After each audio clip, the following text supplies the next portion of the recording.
Fine. Please tell me, are the voice and screen clear? All okay?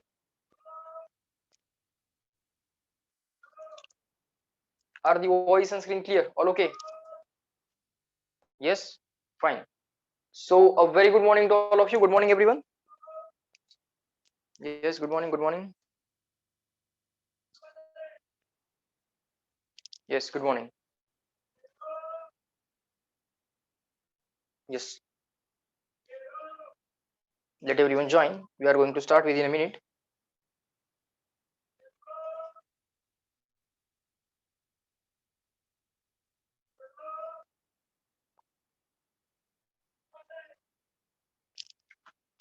Fine. So what was the last point or the last question number that we did? Tell me. काय होता question number शेवटचा last check करा एकदा. Number 10. Okay. Number 10. Fine. Now let us see the further types of questions, further varieties of the questions based on the Lenz's law, Faraday's law. Okay, Lenz's law and Faraday's law. Okay. So let us try to solve the next question, that is question number 11. So everyone try to solve it along with me. Question number 11. The magnetic flux phi पाहिजे ते phi 2 नाही. The magnetic flux phi in a closed circuit of resistance 20 ohm. बर, एक circuit दिले, त्या circuit एक close circuit दिले. Fine. Closed circuit, close circuit means path complete आहे त्याचा, क्लोज लूप आहे, पाथ कंप्लीट आहे. The magnetic flux in the closed circuit of resistance equal to 20 ohm. Resistance R is equal to 20 ohm. Okay. Varies with the time t according to the equation. Magnetic flux associated with the circuit varies with the time. Time नुसार बदलतायत. So write down phi equal to 7t square. Just give me 1 second.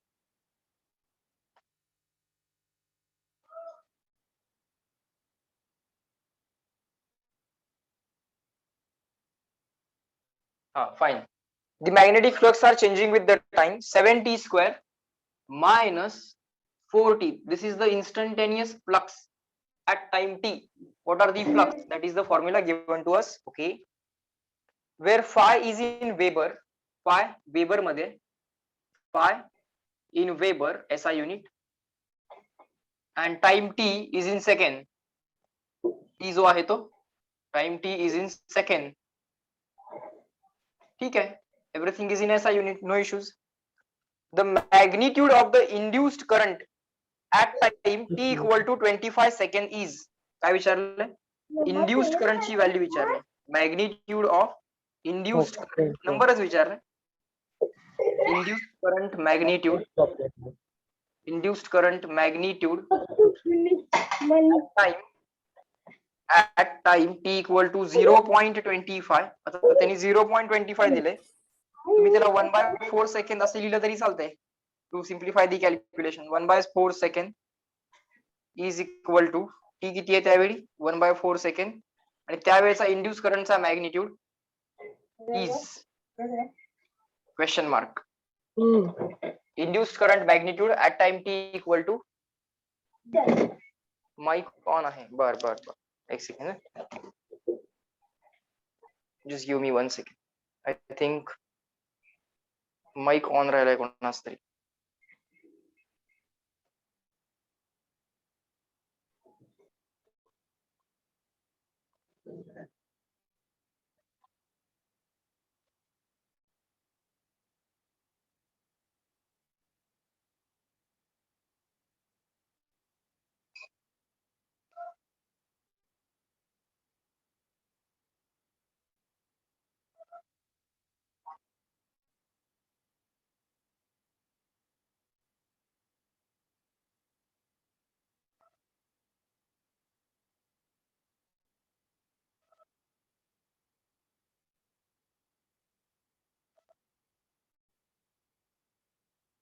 आता check करा. Please check ना. Is that okay now? Is that okay now? Hmm? Yes, all right, fine. So we are given a closed circuit whose resistance is equal to 20 ohm. The magnetic flux associated with the loop phi is equal to 7t square minus 4t. Instantaneous flux time t ला किती flux आहे सर्किटशी associated. Flux ची value weber मध्ये आहे SI unit, time second मध्ये आहे SI unit, no issues. Induce current magnitude, induce करंटचा मॅग्निट्यूड किती असेल at time t equal to 0.25. Now 0.25 can be written as 1/4 also is equal to question mark. Okay, fine. So how we are going to tackle this? Resistance दिलाय, current विचारलाय, induced EMF तर काढता येतो आपल्याला. If you are given the flux you can find out the EMF. if you can find out the EMF, you can divide by the resistance and then you can find out the current. So the logic is basically this: if you want to find out induced current, just write it as induced EMF upon resistance. आता तुम्हाला finally मॅग्निट्यूडच विचारलाय, तर finally तुम्ही answer positive लिहाल, number लिहाल. So induced EMF upon resistance. Okay, check करा. Induced EMF माहित आहे का आपल्याला? नाही, कॅल्क्युलेट करावा लागेल. तुम्हाला करंट विचारलाय, तुम्हाला रेजिस्टन्स माहित आहे, तुम्हाला इंड्यूस्ड ईएमएफ माहित नाहीये. So you have to calculate the induced EMF. You know the resistance. So आता करंट कॅल्क्युलेट करायचा होता, ईएमएफ अपॉन रेजिस्टन्स असं लिहिलं. आता ईएमएफ कॅल्क्युलेट करावा लागेल. ओके, तरच हे पुढे सॉल्व्ह होणार आहे. सो कॉल दिस ॲज इक्वेशन 1. नेक्स्ट मोटिवेशन काय असेल? Sir find out the induced EMF. Find out the induced EMF. So induced EMF E is equal to minus d phi by dt. Induced EMF E is equal to minus d phi by dt. So instantaneous induced EMF calculate करा. Instantaneous flux दिलेले आहेत. If you are given instantaneous flux, time t ला किती flux आहेत, तर time t ला किती induced EMF असेल? लिहा, minus d by dt of phi. What is phi? Phi is 7t square minus 4t. 7t square minus 4t. आणि बाहेर एक मायनस साइन ऑलरेडी आहे. Okay, so that is going to be our induced EMF. Fine. So derivative of each term we can find out separately. 7t square ची derivative separately काढा, minus लिहा, 4t ची derivative separately काढा, बाहेर एक minus already आहे. So लिहा E is equal to minus already in the bracket d by dt of derivative of each term can be found separately.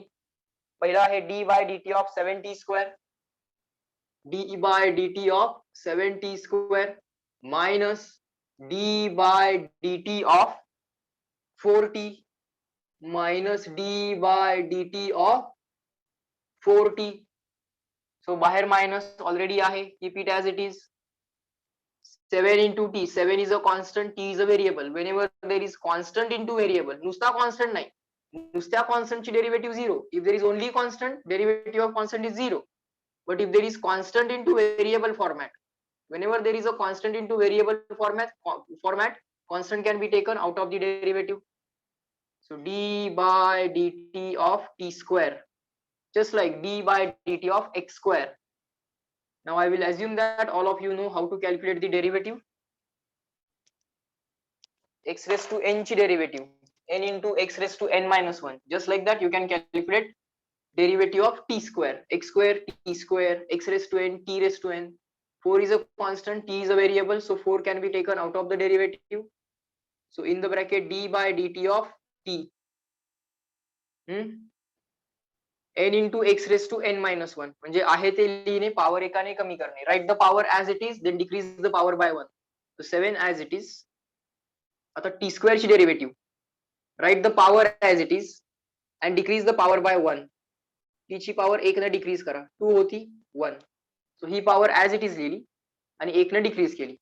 n into t raised to n minus 1. t raised to n ची derivative n into t raised to n minus 1. Okay, so इथं मी 7 असं लिहिलं होतं, इथं bracket टाकला होता, ही derivative evaluate केली, ब्रॅकेट कंप्लीट केला, हा मायनस साइन, परत 4, t ची derivative with respect to t 1, just like derivative of x with respect to x 1, derivative of t with respect to t 1. Okay, so minus 7 into 2 14, t raised to 1 means t, bracket, keep it as it is, minus 4, that is 14t minus 4. that is 14t minus 4, that is the EMF. Okay, so what we have to do, this is the instantaneous EMF at any time t. So call this as equation 2. आता बाळांनो जो EMF माहित नव्हता तो EMF तुम्हाला मिळाला, so cross mark होता त्याचा आता टिक मार्क झाला. Okay, so EMF is known, resistance is known, induced EMF can be calculated. So now you will put this EMF value in this and then you will put the value of given time. So at that time what is the current you can find out. So equation 2, in equation 1 you will get induced current I is equal to, at any time what is the induced EMF, sir, minus in the bracket 14t minus 4 whole divided by, हा झाला EMF झाला, resistance किती आहे 20 divide by 20. Okay, now current when time is equal to 0.25, current when time is equal to 0.25 is equal to minus as it is, 14 as it is, time ला टाका 0.25 minus 4 bracket complete divide by 20 as it is. Okay, so he 14 into 0.25 multiplication करा आणि सांगा 0.25 ला 1/4 लिहिलं तरी चालेल, no issues. हा 14 into 0.25 किती येते, or you can just replace that 0.25 by 1/4. that will simplify the calculation. See how 1/4 जर त्याला केलं minus 4 as it is divide by 20 as it is, इथं ब्रॅकेट आहेच, so that will become 14 upon 4 means what, 7 upon 2, 7 upon 2 means what, 3.5. येते का लक्षात, समजतंय का, 14 upon 4 means 7 upon 2, 7 upon 2 means 3.5, immediately होते ना आन्सर, divided by 20. ओके, काय आला करंट, मायनस बाहेर आहेच, करा कॅल्क्युलेशन करा, फायनल आन्सर सांगा, माझं कॅल्क्युलेशन व्हायच्या आधी तुमचं होऊ दे. Current at t equal to 0.25, I think 1/40 असं काहीतरी येईल असं दिसतंय, ते मायनस ऍज इट इज ठेवा, 3.5 minus 4 म्हणजे मायनस 0.5 बर upon 20 minus 0.5 upon 20 minus minus plus, ultimately प्लसच येणार होतो तरी मायनस आला असं तरी, मॅग्निट्यूड विचारला होता. सो 0.5 अपॉन 20, 0.5 अपॉन 20, 0.5 म्हणजे किती, 1/2, 1/2 आणि 20, 1/2 into 1/20, 1/40, 1/40, 1/4 किती 0.25, 1/40 किती 0.25 चा एक 0 ऍड झाला, 0.025, 0.025 मायनस काढू नका, मायनस आन्सर का काढले, मायनस आन्सर का काढले, मायनस आन्सर काढायचं काय कारण, विचारलाय करंटचा मॅग्निट्यूड, प्लस मायनसला काय मिनिंग आहे, जरी राहिला असं तरी फायनली तुम्ही त्याला रिप्लेस करणारच आहे. ओके, आन्सर आलं plus 0.025. Everyone reply in the chat box, clear and written. Logic कळालं का बघा क्वेश्चनचं, CW everyone check it and tell me. 0.025 असं आन्सर येत आहे. Good, check.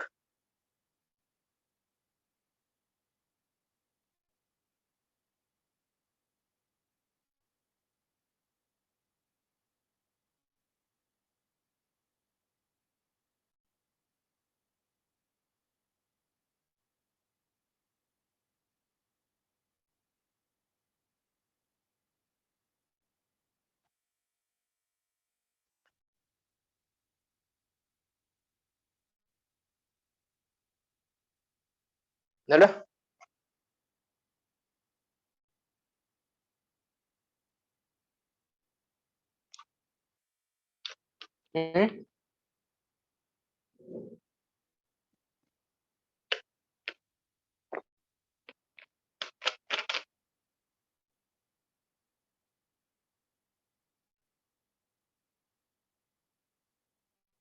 नेक्स्ट पुढचा क्वेश्चन बघा. Question number 12. Let us try to solve the next question. सगळे टाइप्स बघा. सगळे टाइप्स बघा. Question number 12.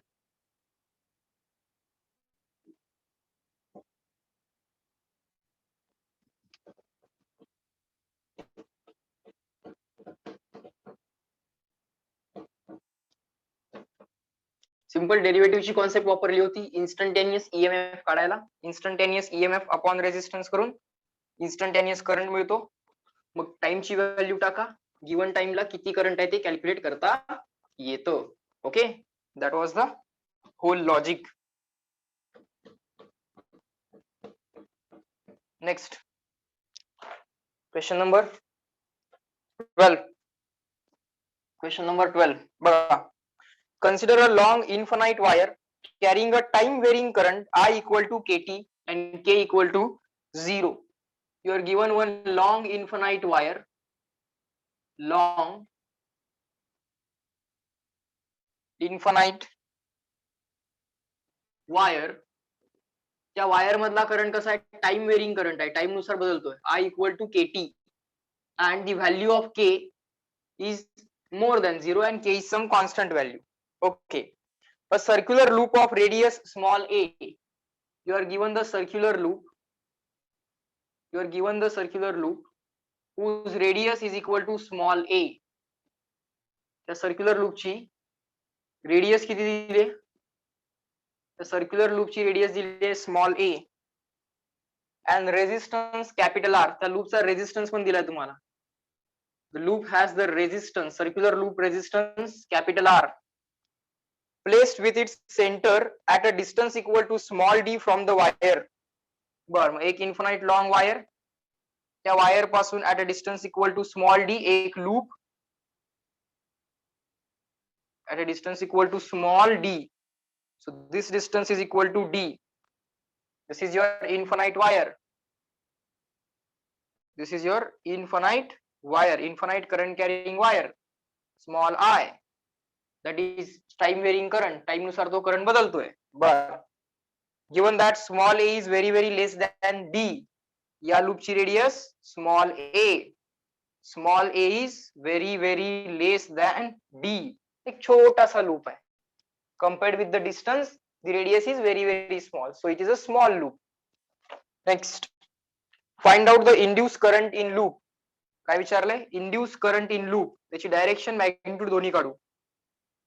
induced current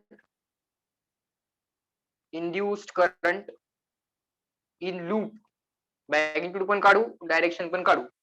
okay, चला. बर, आता काय करायचं असते बघा. इंड्युस्ड करंट काढायचं. Induced EMF upon resistance. लिहा solution. Induced current is equal to induced EMF upon resistance. पहिल्यांदा व्हॅल्यू काढू, प्लस मायनस काही पण येऊ दे, आपण लिहायचं प्लस मॅग्निट्यूड मध्ये. डायरेक्शन डिसाइड करू, क्लॉकवाईज की अँटी क्लॉकवाईज. ओके, आता या वायर मधनं करंट चाललाय आय. बर, आता या वायर मधनं करंट चाललाय I. Because of a current carrying wire at a distance equal to d, काहीतरी मॅग्नेटिक फील्ड असणार. Because of this current carrying wire at a distance equal to d or at a distance equal to r, there will be some magnetic field. आता ती magnetic field पण change होणार जर हा current change झाला तर. हा करंट चेंज व्हायला लागलाय. This current is changing. So the magnetic field because of this wire at distance equal to d will change. आता मॅग्नेटिक फील्ड जर चेंज झाली तर या लूपशी असोसिएटेड फ्लक्स चेंज होतील. If the magnetic field changes, the flux associated with the loop will change. If the flux associated with the loop change, then there will be induced EMF. बघा एक extra point काय सांगितलं मी आता. Current change झाला.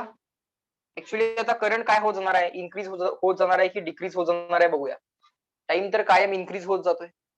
As the time goes on increasing, के तर positive number आहे. As the time goes on increasing, current goes on increasing. So आता हा जो काय करंट आहे तो इन्क्रीज होत जाणार आहे.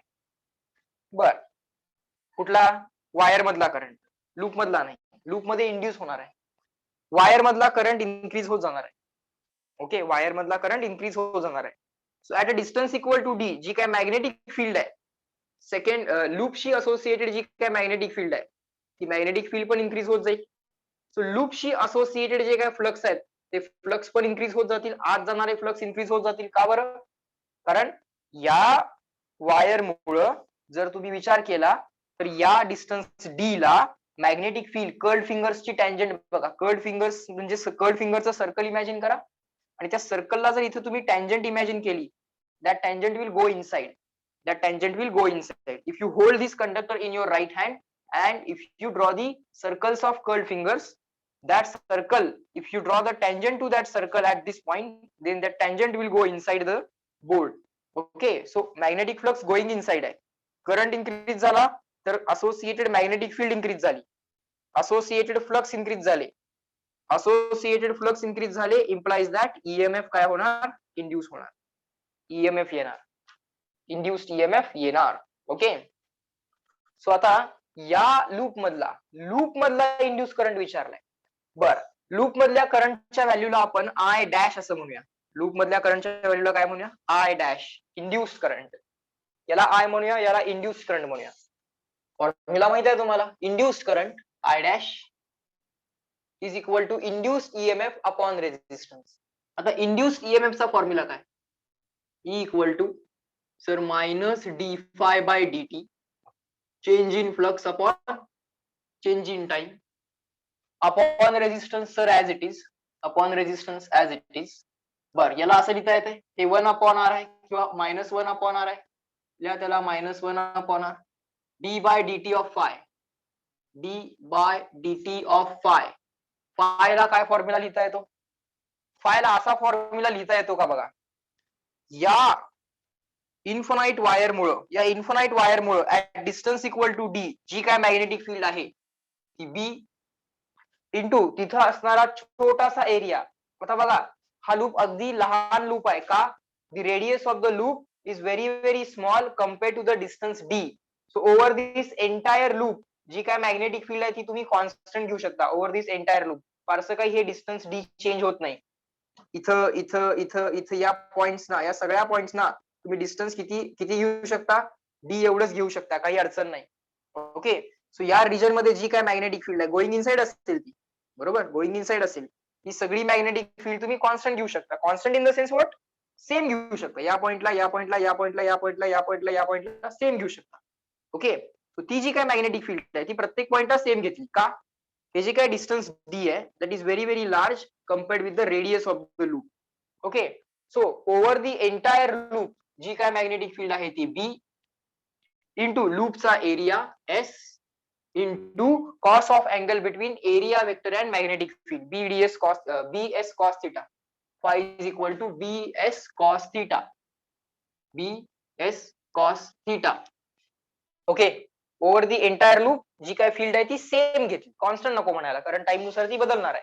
सेम तरी घेऊ शकतोय. ओके, सो आता पुढे मी असं म्हणू का, बघा हे minus 1 by r induce current in the loop i dash as it is, minus 1 by r as it is. Values टाकणार आहे मी, d by D t of. बर, करंट कॅरिंग कंडक्टर मुळे at distance equal to r काय असते magnetic field? लिहा त्याचा formula. आता एक एक ब्रॅकेट व्यवस्थित टाका. पहिला लिहायचं आहे आपल्याला magnetic field. Infinite conductor, current carrying conductor मुळे at distance equal to r what is the magnetic field? Sir mu 0 upon 4 pi 2i upon R. Mu 0 चा आहे, 4 पायचा आहे, 2 चा आहे, आय चा आहे. पण आर जो काय आहे mu 0 upon 4 pi 2i upon R, तो आर जो काय आहे तो त्यांनी काय दिलाय? डी दिलाय. मग इथं काय लिहावं लागेल? डी लिहावं लागेल. Here we have to write D because mu 0 upon 4 pi 2i upon r, that is the formula for magnetic field due to infinitely long current carrying conductor at distance equal to r, but that distance r is given as d. झाला बी. आता s, s म्हणजे काय? याचा area. Sir तो circle आहे, सर्कलचा area पाय R square, पाय is पाय, रेडियस किती आहे सर्कलची? डी नाही आहे, किती आहे? स्मॉल ए आहे, तो पाय इंटू ए स्क्वेअर, पाय इंटू ए स्क्वेअर. बी झाला, एस झाला, cos of theta, cos theta त्यासाठी काय लागेल? थिटा लागेल. हा, area vector and magnetic field. या इन्फानाइट कंडक्टर मुळे at distance equal to d magnetic field going inside आहे. curled fingers check करा. If I hold this conductor in my right hand, the curled fingers will at this point the curled fingers will go inside. So magnetic field is going in. Area vector is also going in because area is in the plane of the board. हा area जो आहे तो in the plane of the board आहे. Area vector going in, magnetic field going in. So angle between them 0.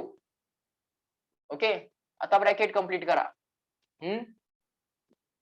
बर काय काय constant आहे ते डेरिव्हेटिव्हच्या बाहेर घ्या. -1/r म्यू 0 अपॉन 4 पाय 2 upon d pi into a square cos 0 is 1 forget about it d by dt of हा एकटा करंट तेवढा व्हेरिएबल आहे बाकी सगळं कॉन्स्टंट आहे. cos 0 is +1 +1 न काय मल्टिप्लाय करत बसायची गरज नाही. करंट तेवढा या इन्फानाइट वायर मधला करंट तेवढा काय आहे व्हेरिएबल आहे. तो current I in the infinite wire as it is equal to बर पायला पाय कॅन्सल करूया का नंबर कॅल्क्युलेट करायचा आहे नको कॅन्सल करायला म्यू 0 अपॉन 4 पाय होईल ना व्यवस्थित इव्हॅल्युएट नाही करू शकतोय काय तुम्हाला एक्झॅक्टली नंबर नाही कॅल्क्युलेट करायचा का सांगतो current in the loop is equal to question mark कुठल्या टाइमला टाइम सांगितलाय का टाइम कुठं सांगितलंय नाही म्हणजे फक्त फॉर्म्युला क्रिएट करायचा आहे फॉर्म्युला क्रिएट करायचा आहे फॉर्म्युला तयार करायचा आहे तर पायला पाय कॅन्सल करायला हरकत नाही पाय पाय कॅन्सल सो मायनस 2 अपॉन 4 त्याची पण ऍडजस्टमेंट 1/2 होणार आहे सो म्यू 0 इंटू हा a स्क्वेअर अपॉन हा r हा 2 अपॉन 4 म्हणजे तो 2 हा d आता d by dt of current in the infinite wire current किती आहे k into t constant into variable format नुसता कॉन्स्टंट असेल तर त्याची डेरिव्हेटिव्ह 0 पण कॉन्स्टंट इंटू व्हेरिएबल असेल तर constant can be taken out of the derivative so mu 0 into a square into k upon 2rd k constant डेरिव्हेटिव्हच्या बाहेर already आलाय d by dt of t derivative of t with respect to t 1 येणार झालं that's our final answer थोडस rearrange करायचं असेल तर करा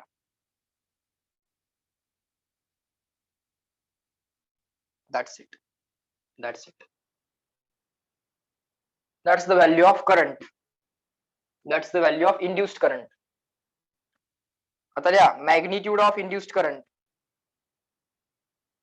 magnitude of induced current k हा एक पॉझिटिव्ह नंबर आहे म्यू 0 पॉझिटिव्ह आहे a स्क्वेअर पॉझिटिव्ह आहे 2 पॉझिटिव्ह आहे r पॉझिटिव्ह आहे d पॉझिटिव्ह आहे so magnitude of induced current काय आला एक पॉझिटिव्ह नंबर लिहा डायरेक्शन सांगू त्यांना आपण क्लॉकवाईज की anti clockwise direction of induced current sorry magnitude of induced current is equal to mu 0 k a square upon 2rd okay तर डायरेक्शनचं डिसिजन कसं घेशील बा काय नाही सिंपल आहे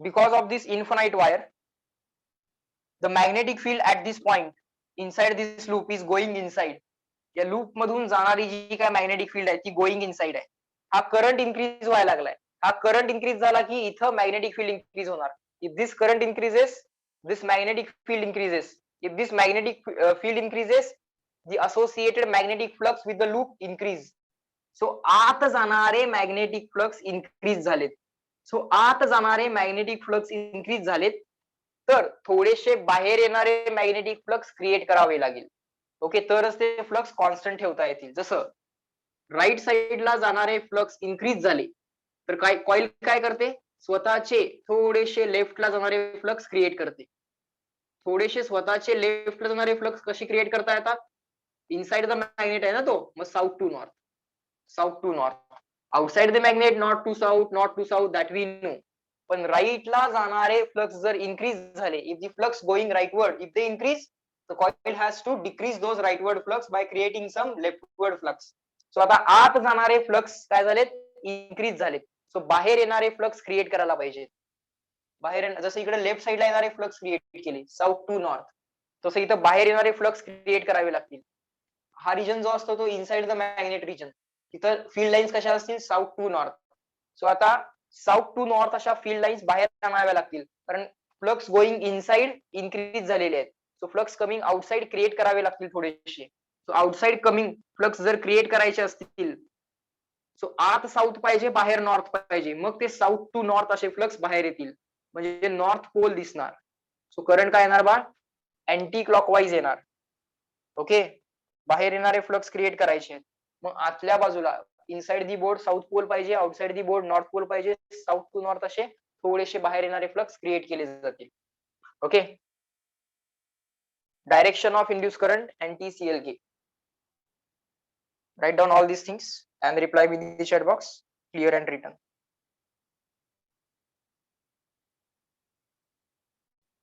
अँटी क्लॉकवाईज इथपर्यंत कळालं का बघा. CW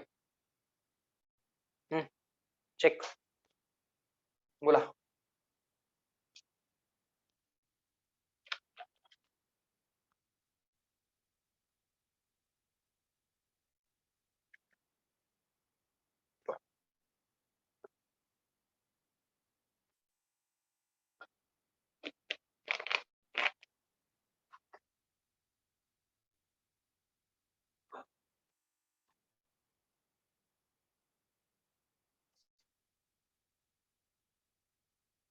हम्म हम्म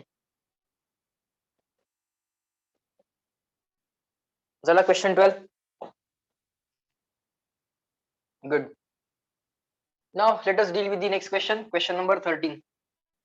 13 मध्ये काय दिले बघूया. सगळ्या व्हरायटीज जरा बघून घ्या. काय काय काय काय व्हरायटीज. थोडी थोडी थोडी थोडी ट्रिकी क्वेश्चन्स होत आहेत.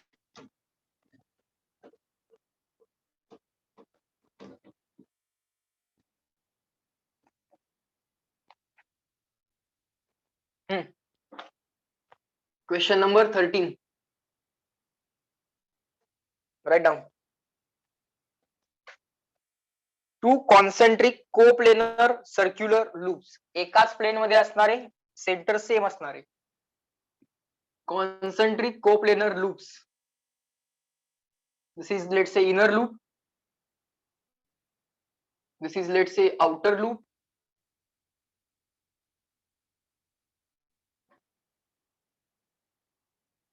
बर, इधर लूप रेडियस R2 दिली.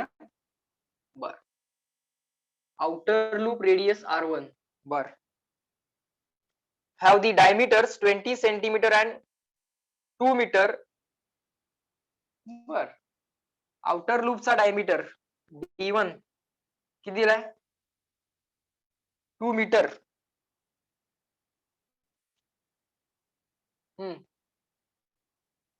इनर लूप डायमीटर D2 किती दिलाय, 20 सेंटीमीटर. बर, रेडियस तयार करून घ्या. इनर लूप सॉरी आउटर लूपची रेडियस, डायमीटर 2 मीटर तर रेडियस 1 मीटर. बरोबर, हे काय दिले तुम्हाला, डायमीटर्स. मग रेडियस तयार करून घ्या लगेच. R1 इक्वल टू 1 मीटर येणार. R2 किती येणार, 20 सेंटीमीटर डायमीटर आहे, तर 10 सेंटीमीटर काय आला, 10 सेंटीमीटर आला रेडियस. 10 सेंटीमीटर आली रेडियस. बर, 10 ऍज इट इज लिहा. सेंटीमीटरला काय करा, सेंटी म्हणजे 10⁻² मीटर. बर, 10⁻²+1 10⁻², +1 -2 -1, सो 10⁻⁻1 मीटर आली रेडियस. रेडियस लगेच क्रिएट करून घेतली. पुढं, the resistance of unit length of the wire is 10⁻⁻4 ohm per meter. बर, रेझिस्टन्स पर युनिट लेंथ दिलाय. काय दिलाय, रेझिस्टन्स पर युनिट लेंथ दिलाय तुम्हाला. इनर वायर, आउटर वायर किंवा इनर लूप, आउटर लूप.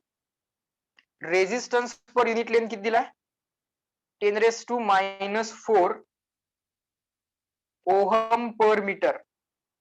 जी वायर वापरली आहे या लूप्स ना क्रिएट करायला, दी wire use to make these loops is having the resistance per unit length as 10⁻⁻4 ohm per meter.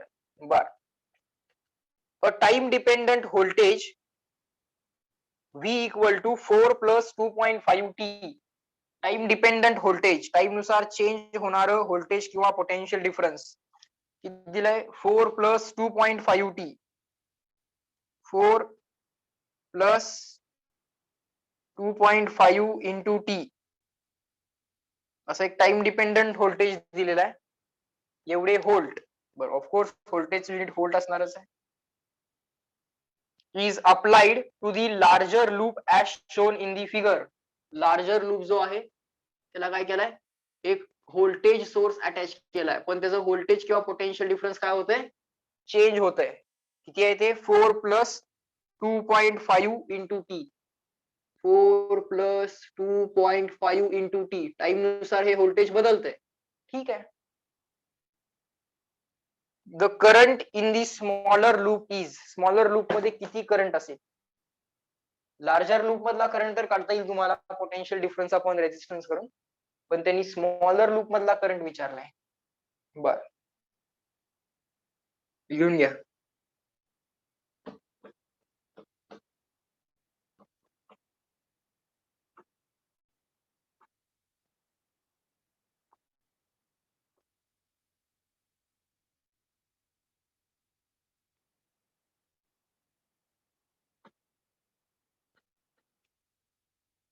they are asking current in the smaller loop current in smaller loop is equal to question mark current in the smaller loop is equal to question mark बर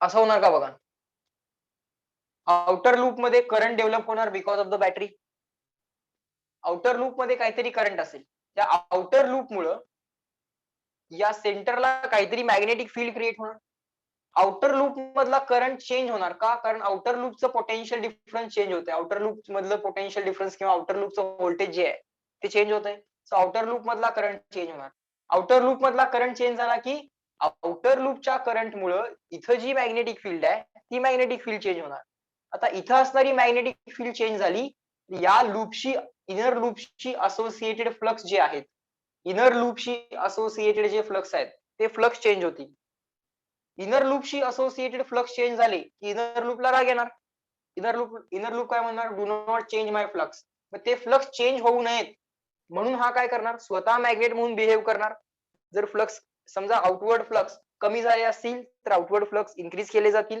so that to make the net flux equal to constant समजा इनसाइडचे flux कमी झालेले असतील तर inside flux generate केले जातील to make the total inside flux constant so that this loop will such that this loop will ultimately make its total magnetic flux equal to constant मग ते फ्लक्स कॉन्स्टंट ठेवण्यासाठी हा loop inner loop काय करेल effort करेल आणि तो effort करताना त्याच्यामध्ये इंड्यूस करंट असणार ओके सो आता मी काय काय म्हणतोय बघा आपल्याला इनर लूप मधला करंट काढायचा माहित नाही आहे क्लॉकवाईज आहे अँटी क्लॉकवाईज आहे सो I2 फक्त लिहूया outer loop radius R1 current I1 बर करंट असा असणार आहे क्लॉकवाईज बॅटरी बघा कशी लावली त्याचा करंट तर क्लॉकवाईज असेल नो इश्यूज आता या क्लॉकवाईज करंट मुळे विचार करा पहिल्यांदा या क्लॉकवाईज करंट मुळे या सेंटरला किंवा या रिजन मध्ये सेंटरच्या अराउंड रिजन मध्ये मॅग्नेटिक फील्ड कशी असेल because of this clockwise current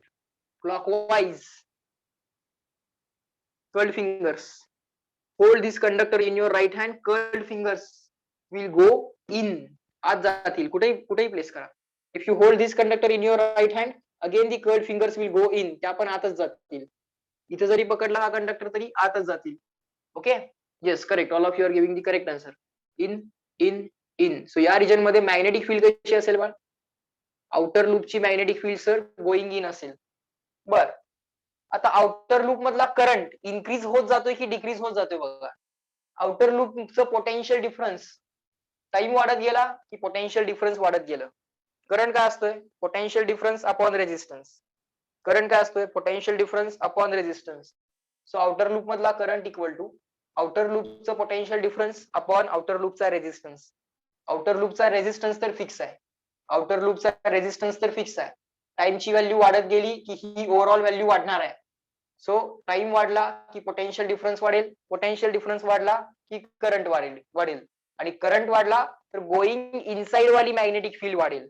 going inside वाली मॅग्नेटिक फील्ड वाढली की फ्लक्स गोईंग इनसाइड वाढतील. फ्लक्स गोईंग इन इन्क्रीज झाले की थोडेसे फ्लक्स कमिंग आउट क्रिएट करावे लागतील. थोडेसे फ्लक्स कमिंग आउट कसे क्रिएट करायचे? समजा फ्लक्स गोईंग राईट इन्क्रीज झाले तर थोडेसे फ्लक्स गोईंग लेफ्ट क्रिएट करावे लागतील. त्यासाठी इकडं साऊथ, इकडं north. Inside the magnet lines कशा असतात? South to north, outside north to south. So राईटचे फ्लक्स इन्क्रीज झाले की लेफ्टला फ्लक्स क्रिएट करावे लागतील, south to north. So inside flux increase झाले, आत जाणारे फ्लक्स इन्क्रीज झाले की कमिंग आउट फ्लक्स क्रिएट करावे लागतील, coming out south to north. म्हणजे पोल कुठला दिसणार बाळ? नॉर्थ पोल दिसणार सर. सो इथं नॉर्थ पोल दिसणार.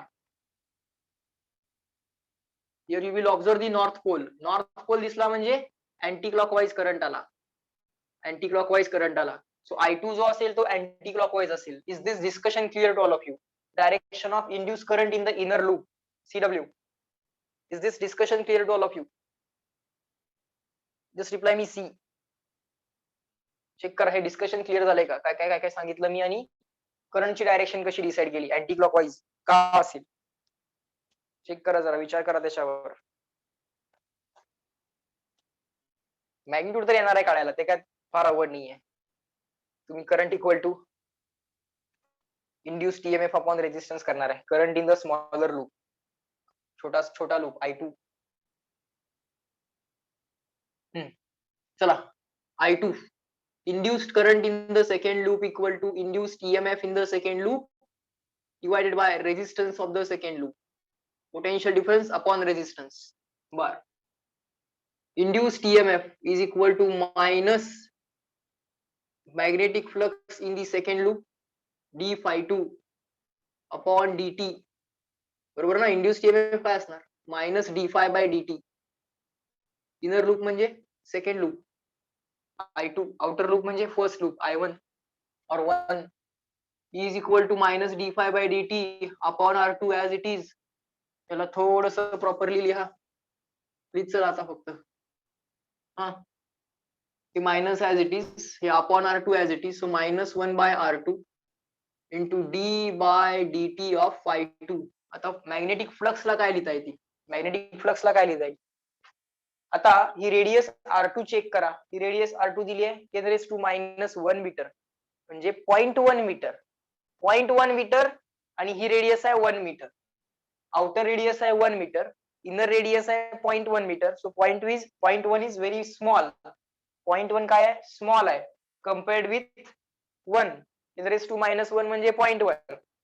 10⁻⁻1 म्हणजे 0.1. इनर लूपची रेडियस 0.1, आउटर लूपची रेडियस 1. सो आउटर लूप भरपूर मोठा आहे compared with inner loop. So R2 is small compared with R1. This radius R2 is small compared with the R1. या सगळ्या रिजन मध्ये जी काय मॅग्नेटिक फील्ड आहे ती किती घेऊयात? जेवढी सेंटरला आहे तेवढीच घेऊयात. ओके. सो आउटर लूपच्या सेंटरला जी काय मॅग्नेटिक फील्ड आहे, आउटर लूप म्हणजे फर्स्ट लूप, पहिल्या लूप मुळे जी काय मॅग्नेटिक फील्ड आहे ती इंटू कुठल्या लूप मधले फ्लक्स काढायला लागलोय? सेकंड लूप मधले. सेकंड लूपचा area B into S into cos theta. Theta area vector, हा जो एरिया आहे, एरिया वेक्टर, एरियाला काय असतो बाळ? परपेंडिक्युलर. हा एरिया आहे. एरिया वेक्टर गोइंग इन, हा एरिया आहे.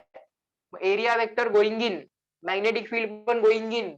Angle between them 0, cos 0 plus 1, no need to worry about it. So induced current in the inner loop I2 is equal to minus 1 by R2 as it is. Calculate करावा लागेल, R2 calculate करावा लागेल. Inner लूपचा resistance लागेल आपल्याला काढायला. काढूया. D by dt of bracket टाका.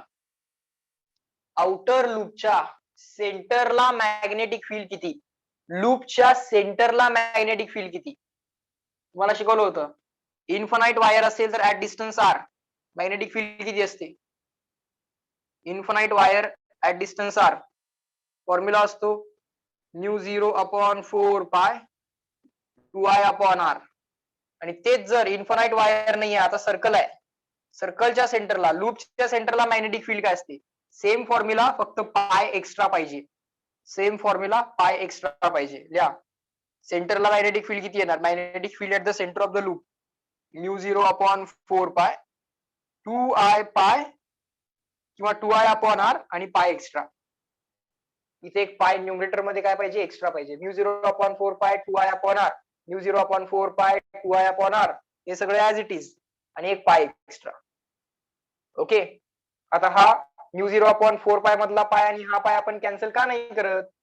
Because mu 0 upon 4 pi can be directly replaced as 10⁻⁻⁷. म्हणून तो आपण कॅन्सल करत नाही. Because it can be directly replaced as 10⁻⁷. Mu 0 upon 4 पायला कॅल्क्युलेशन करायचं असेल तर डायरेक्टली 10⁻⁷ ने रिप्लेस करता येतं. हा, तुम्हाला फॉर्म्युलाच लिहायचा आहे तर पायला पाय कॅन्सल करून ऑप्शन मधून सिलेक्ट करा. सो आन्सर असणार आहे हे. लिहा. Magnetic field at the centre of outer loop इथं किती असेल? म्यू 0 अपॉन 4 पाय 2 टाइम्स आय. आता आउटर लूप मधला करंट इथं मॅग्नेटिक फील्ड क्रिएट करणार आहे, मग इथं आय म्हणजे I1 असणार आहे. म्यू 0 अपॉन 4 पाय 2 टाइम्स I1 अपॉन आर म्हणजे रेडियस. आर म्हणजे रेडियस किती आहे? R1. चला, mu 0 upon 4 pi 2i upon R आणि तो पाय एक्स्ट्रा. ही झाली मॅग्नेटिक फील्ड ची व्हॅल्यू. एरिया कुणाचा? इनर लूपचा. सर इनर लूप सर्कल आहे. इनर लूप काय आहे? सर्कल आहे. मग pi into R2 square, pi into R2 square, cos 0 plus 1, cos 0 plus 1. Okay, cos 0 plus 1. हा, minus 1 by R2 into D by dt of, हा बा constant directly डेरिव्हेटिव्हच्या बाहेर घ्या. जे कॉन्स्टंट आहे ते डेरिव्हेटिव्हच्या बाहेर येऊ दे. म्यू 0 अपॉन 4 पाय डेरिव्हेटिव्हच्या बाहेर, म्यू 0 अपॉन 4 पाय डेरिव्हेटिव्हच्या बाहेर, 2 अपॉन R1. रेडियस आहे ना, स्मॉल रेडियस आहे, रेडियस कुठे बदलायला लागली? हा पाय पण कॉन्स्टंट आहे, हा पाय पण कॉन्स्टंट आहे, हा R2 स्क्वेअर पण कॉन्स्टंट आहे, सगळं कॉन्स्टंट आहे. फक्त हा I1 कॉन्स्टंट नाहीये. आउटर लूप मधला करंट कॉन्स्टंट नाहीये, कारण आउटर लूप मधलं व्होल्टेज व्हेरिएबल आहे. सो आउटर लूप मधला करंट कॉन्स्टंट नाहीये. डी बाय डीटीच्या आत काय शिल्लक राहील? D by dt of I1, d by dt of I1. तर फॉर्म्युलाच क्रिएट करायचा आहे, त्यामुळे काय हा हा जो काय पाय वगैरे आहे तो कॅन्सल केला तरी चालेल. व्हॅल्यूज पण काढता येतील आपल्याला, पण टाइम इक्वेशन मध्ये राहणार आहे. त्यांनी टाइम सांगितलेलं का नाहीये? कुठल्या टाइमला काढायचंय हे बघूया. टाइम आय थिंक कॅन्सल होणार आहे. त्यांनी दिला नाही आहे टाइम, पण त्यांनी व्हॅल्यू काढलेली आहे. म्हणजे डेरिव्हेटिव्ह काढताना टाइम कॅन्सल होईल वाटतंय. बघूया. बर, मग हा ठेवा, म्यू 0 अपॉन 4 पाय ऍज इट इज ठेवा, डायरेक्टली रिप्लेस करता येईल. काय काय होतंय? Minus 1 upon R2 mu 0 upon 4 पाय डायरेक्टली रिप्लेस 10⁻⁷. हा 2 as it is. Radius of inner outer loop R1, R1 ची व्हॅल्यू आहे 1 मीटर, R1 ची व्हॅल्यू आहे 1 metre, pi into pi, pi square. R2 ची व्हॅल्यू किती आहे? R2 ची व्हॅल्यू आहे 10⁻⁻1, R2 ची व्हॅल्यू आहे 10⁻⁻1 मीटर. R2 चा स्क्वेअर आहे म्हणजे 10⁻⁻1 चा स्क्वेअर. पुढं d by dt of current. आता करंट काढायचा आहे, आउटर लूप मधला करंट पाहिजे आहे. मग आउटर लूप मधलं पोटेन्शियल डिफरन्स अपॉन आउटर लूपचा रेझिस्टन्स. आउटर लूपचं पोटेन्शियल डिफरन्स आहे V, आउटर लूपचा रेझिस्टन्स आहे कॅपिटल R2, बरोबर ना? कॅपिटल R आपण रेझिस्टन्स साठी वापरतोय. नाही, कॅपिटल R2 कसा असेल? आउटर लूप म्हणजे फर्स्ट लूप, त्याच्या रेझिस्टन्सला R1 म्हटलं पाहिजे. कॅपिटल R म्हणजे रेझिस्टन्स, स्मॉल r म्हणजे radius. Capital R means resistance, small r means radius. बर, हा R2 काढावा लागेल ना आपल्याला, काढूया. हा -10⁻⁻⁷. बर, upon R2 as it is into हा 2/1 म्हणजे 2, पाय स्क्वेअर अप्रॉक्सिमेटली 9.8 म्हणता येते. 9.8 लाच अप्रॉक्सिमेटली 10 म्हणता येते. पाय स्क्वेअरला 10 घ्या. पाय स्क्वेअरला 10 लिहा. 10 रेस टू मायनस 1 चा square. Index of index is multiplication of index. 10 raise to minus 2 d by dt of v by r1. Outer लूपचा जो काही रेझिस्टन्स असेल ही एक कॉन्स्टंट व्हॅल्यू असेल. सो 1 बाय r1 डेरिव्हेटिव्हच्या बाहेर. डी बाय dt ऑफ हा v किती आहे 4 प्लस 2.5 t. 4 plus 2.5 t. बर डेरिव्हेटिव्ह काढल्यानंतर t इलिमिनेट होतोय ना. चेक करा. 4 प्लस 2.5 t ची डेरिव्हेटिव्ह काढल्यावर टी आपोआप इलिमिनेट होणार आहे. बर 10 चा पहिला विचार करा. -7 -2 -7 -2 -9 -9 प्लस 1 -7 -2 -9 -9 प्लस 1 -9 प्लस 1 इज -8. हा मायनस ऍज इट इज. 10 चा विचार झाला. हा 2 as it is divide by हा R2 आणि हा R1. So capital R1 into capital R2. Derivative of each term separately काढा, पण त्याआधी ब्रॅकेट टाका. Derivative of each term separately calculate करता येते. D by dt of 4 constant आहे.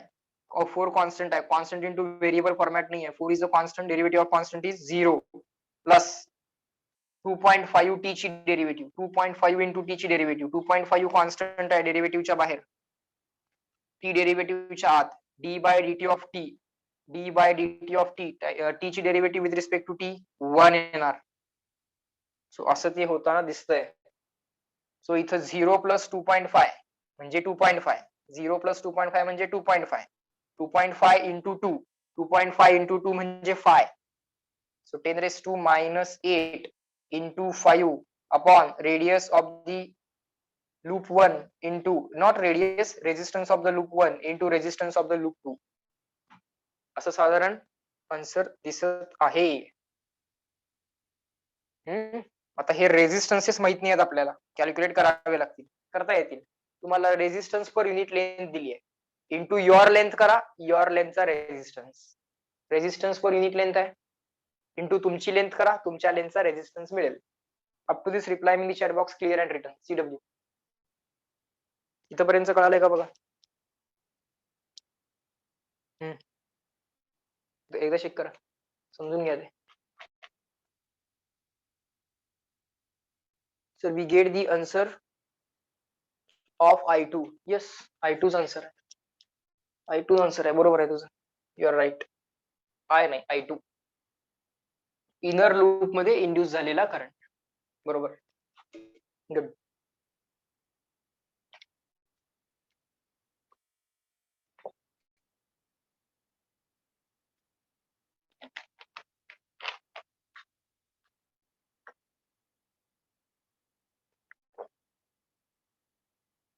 बर. चला आता रेझिस्टन्सेस काढूया. रेझिस्टन्स पर युनिट लेंथ आहे सर आमच्याकडे. Sir we have the resistance per unit length. बर.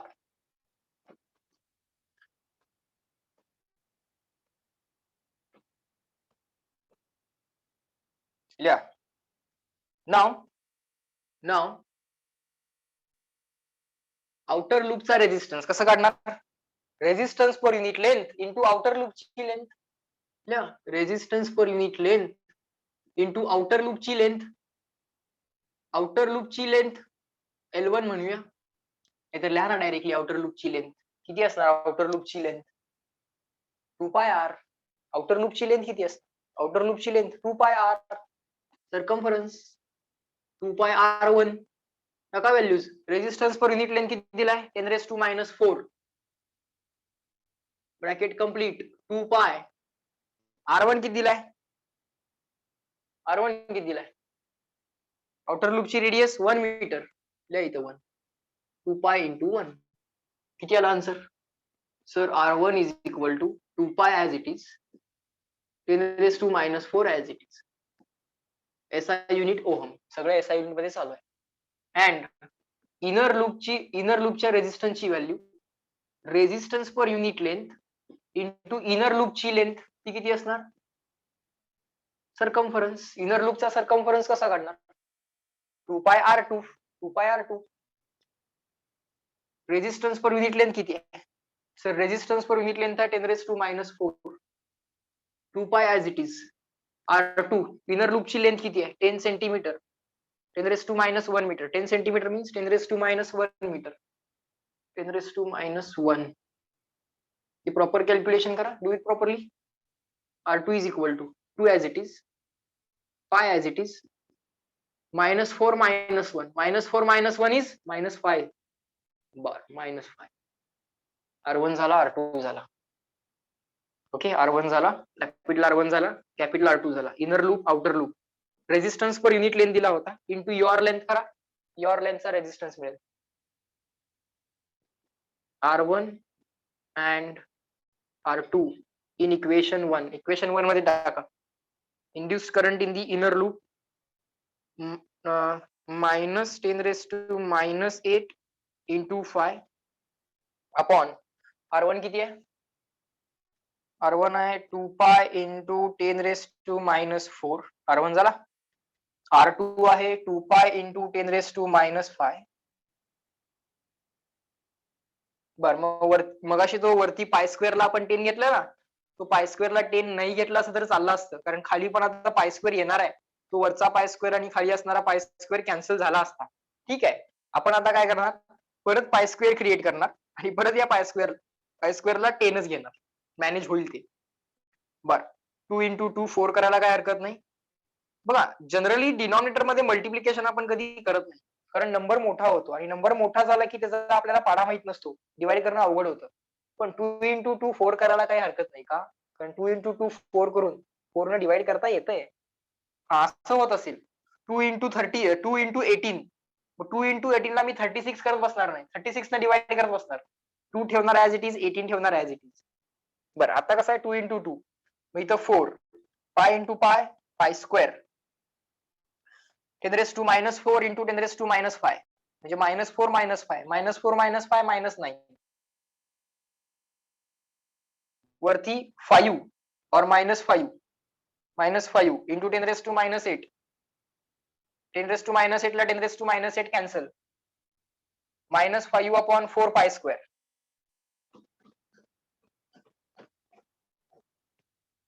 So current I2 -5 upon 4 into pi square. पाय स्क्वेअरला 10, 5/10 किंवा कसं करता कॅल्क्युलेशन, आता तुम्ही ठरवा ते.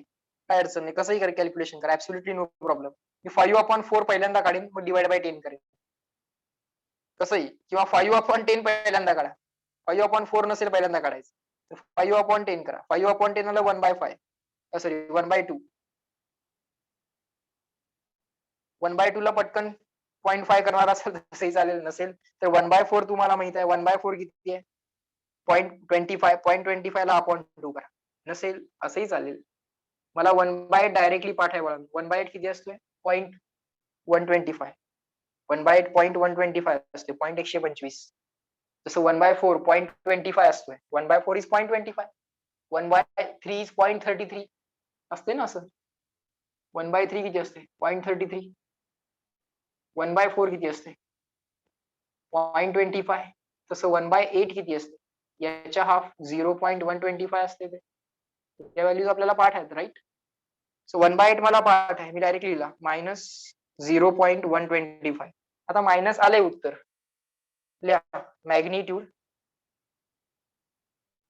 ऑफ I2 लिहा 0.125. पॉझिटिव्ह आन्सर लिहा, एवढे एम्पियर. कॅपिटल ए म्हणा किंवा असं सगळं नाव लिहा सायंटिस्टचं. सायंटिस्टचं नाव आहे, कम्प्लीट नाव लिहायचं असेल ए स्मॉल, फर्स्ट लेटर स्मॉल असेल, नुसतं सिम्बॉल लिहायचं असेल फर्स्ट लेटर कॅपिटल. पुढे लिहा डायरेक्शन ऑफ I2. काय आली? ठरवलंय आपण अँटी क्लॉकवाईज. या अँटी CLK. रिप्लाय मी दी चॅट बॉक्स CW. झालं का सांगा? बोला. क्वेश्चन 13. थोडेसे ट्रिकी क्वेश्चन्स पण जमायला पाहिजे तुम्हाला. सगळं कॅल्क्युलेशन वगैरे करून दाखवलेलं आहे. बऱ्याच गोष्टी इन्व्हॉल्व होत्या. रेजिस्टन्सेस पण काढायचे होते, रेडियस काढायच्या होत्या, मॅग्नेटिक फील्ड काढायची होती, rate of change of flux करून ईएमएफ काढायचा होता, अपॉन रेजिस्टन्स करून करंट काढायचा होता. बरंच काय काय होतं. चेक करा, लिहून झालं की सांगा.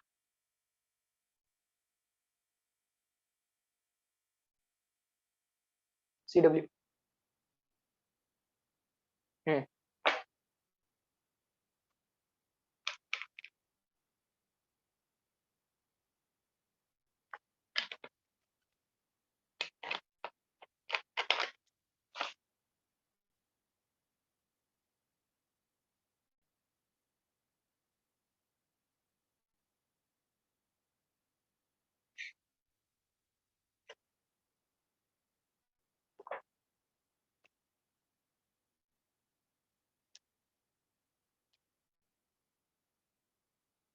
झालं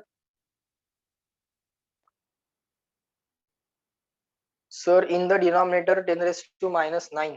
बर, -9 येते कसं काय?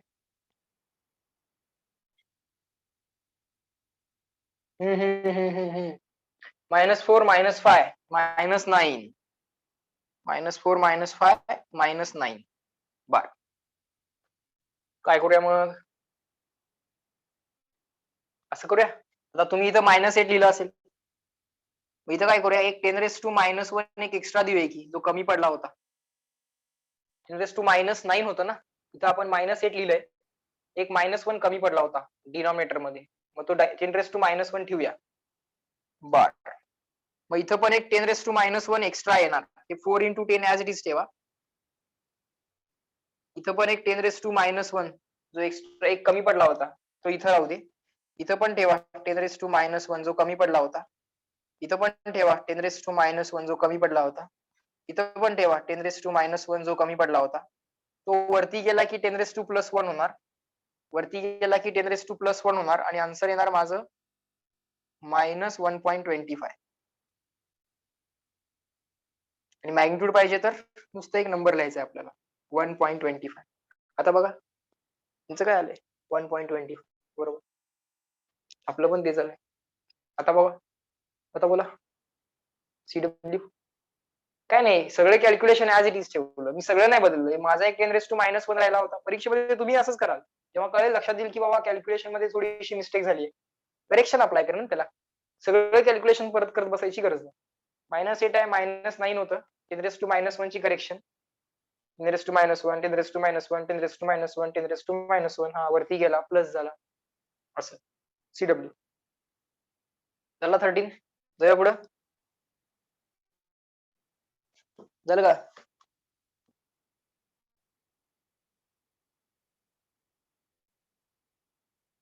पुढं नंबर 14. नंबर 14 मध्ये काय दिलंय बघा, व्हरायटी. कुठले कुठले लॉजिक्स अप्लाय करावे लागतात बघूयात.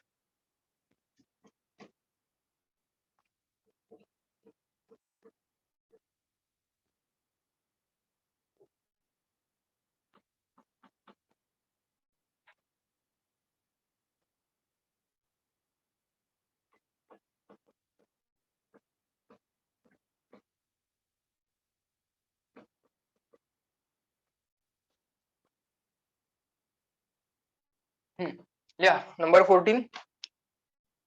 आपण थोडासा ट्रिकी दिसतोय, बरंच काय काय कॅल्क्युलेशन करायचंय, करूया चला. या नंबर 14.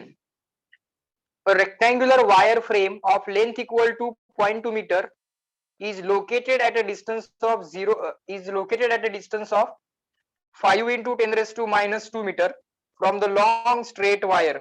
बर, एक लॉंग स्ट्रेट वायर, लॉंग म्हणजे आपण मग याला इन्फानाइट घेणार. लॉंग हा वर्ड वापरलाय, व्हेरी लॉंग म्हणायचं मग आपण, infinite.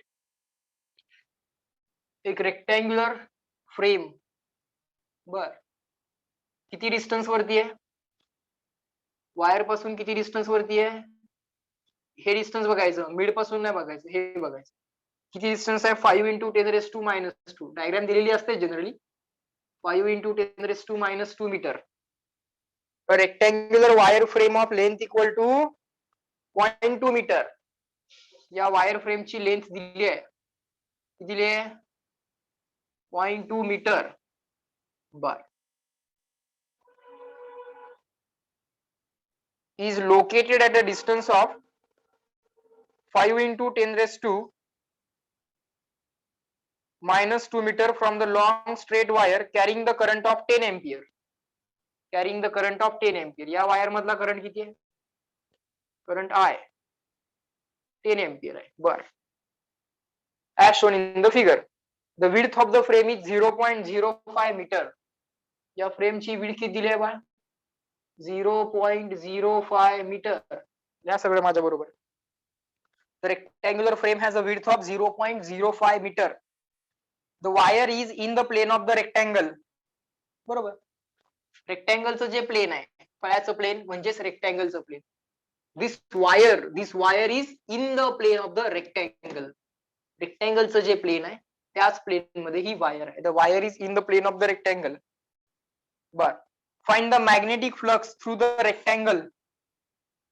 Find the magnetic flux through rectangular circuit if the current decays uniformly to 0 to 0.2 second. Find the EMF induced in the circuit. Basically दोन बीट्स विचारलेत. दोन बीट्स असे आहेत. पहिला बीट असा आहे, find flux in the rectangular circuit. हे जे काय रेक्टँगल आहे त्या रेक्टँगलशी असोसिएटेड फ्लक्स. जेव्हा करंट 10 एम्पियर आहे तेव्हा रेक्टँगलशी असोसिएटेड फ्लक्स विचारले. Find the flux in the rectangular circuit. फार चांगला क्वेश्चन आहे, समजून घ्या. Find the flux in rectangular circuit. दुसरा बीट असा आहे, find induced EMF. Find induced EMF. Find induced EMF in the rectangle. In the rectangle, if the current decays uniformly, म्हणजे rate of change of current म्हणजे di by dt. decay व्हायला लागलाय म्हणजे कमी व्हायला लागलाय. कमी व्हायला लागलाय म्हणजे चेंज इन करंट. di चा आन्सर निगेटिव्ह यायला पाहिजे. Change in time always positive असतो कारण टाइम ऑलवेज वाढत जातो. त्यामुळे change in time always positive. Current कमी व्हायला लागलाय. Current decays uniformly at a rate of, नाही रेट असं डायरेक्टली नाही सांगितलं.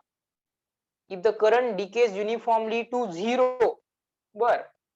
करंट डिके झाला युनिफॉर्मली 0 झालाय म्हणजे आधी किती होता? 10 होता. फायनली किती झालाय? 0 झालाय. फायनल मायनस इनिशियल असा येते.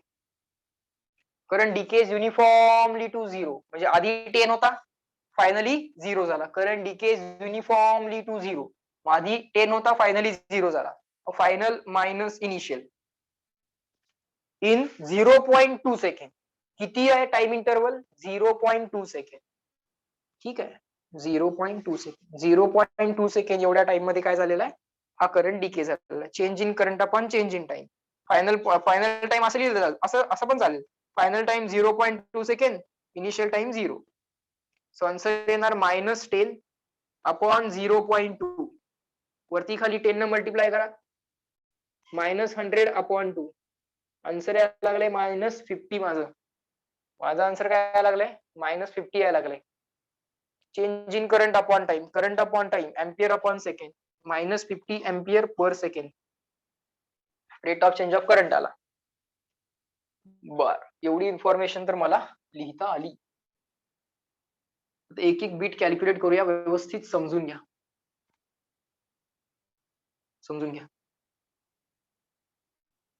पहिल्यांदा या लूपशी असोसिएटेड फ्लक्स काढावे लागतील. बर, मला सांगा या कम्प्लीट लूपच्या रिजन मध्ये जी काय मॅग्नेटिक फील्ड असेल, going in, coming out, going up, going down, left की right, because of this infinite current, लूपच्या इथं जी काय मॅग्नेटिक फील्ड असेल, बोला, in, out, left, right, up, down, because of this infinite current carrying wire, या region मध्ये जी काय मॅग्नेटिक फील्ड असेल, that magnetic field will be going in, coming out, left, right. What is the answer? Or up, down? Going in. Correct. Curl fingers. If you hold this loop, curl fingers. Going in, going in. आता मला सांगा, प्रत्येक पॉइंटला magnetic field same असेल का? at all the points in this loop will the field field is going in that we understand. field going in आहे ते सगळं कळतंय. field going in आहे ते कळतंय आम्हाला. but at all the points will the field be same. 10 एम्पियरचा current आहे, current constant आहे. प्रत्येक पॉइंटला या पॉइंटला फील्ड सेम असेल. yes no will the field be same because of this infinite current carrying wire at all the distances here at all the points will the field be same. field same असेल का? infinite current carrying wire त्याच्यापासून r एवढ्या डिस्टन्सला r जर change झालं तर field change होणार आहे ना. सो या पॉइंटला याला मी लिहितो r एवढ्या डिस्टन्सला जी काय फील्ड आहे तिथे छोटासा रेक्टँगल इमॅजिन करणार मी. तिथे काय करणार आहे? छोटासा रेक्टँगल इमॅजिन करणार. या रेक्टँगलची जी लेंथ असेल ती राहू दे 0.2, पण जी विड्थ असेल ना ती असेल छोटीशी विड्थ dr. तिथं जी काय मॅग्नेटिक फील्ड आहे r एवढ्या डिस्टन्सला जी काय मॅग्नेटिक फील्ड आहे r मॉडिफाय होणार आहे. r इथं पासून इथं पर्यंत जाणार आहे. इनिशियली तुमचा r एवढा असणार आहे r1, फायनली तुमचा r इथं जाणार आहे r2. सो हे डिस्टन्स फ्रॉम दी वायर तुमचं काय होणार आहे? मॉडिफाय होणार आहे. इनिशियली ते इथं आहे, फायनली ते इथं आहे. ही जी काय स्ट्रीप आहे ती स्ट्रीप इथं असेल, मग फायनली इथं असेल. असं का करावं लागलंय? तर या इन्फानाइट वायर मुळे जी काय मॅग्नेटिक फील्ड आहे ती प्रत्येक r डिस्टन्सला सेम नाहीये, कॉन्स्टंट नाहीये. r बदलणार आहे. r बदलला की फील्ड बदलेल. मग गिवन पॉइंटला एक छोटीशी स्ट्रीप अज्युम केली. गिवन पॉइंटला म्हणा किंवा या सगळ्या पॉइंट्सना जे सगळेच्या सगळे स्मॉल r एवढ्या डिस्टन्स वरती आहेत. सो त्या ठिकाणी जी काय मॅग्नेटिक फील्ड आहे ती मॅग्नेटिक फील्ड इंटू एरिया असं करून या स्ट्रीपशी असोसिएटेड फ्लक्स कॅल्क्युलेट करणार. सो लिहा magnetic flux associated with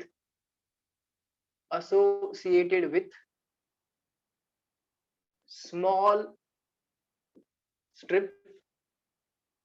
strip d phi is equal to b into ds into cos theta.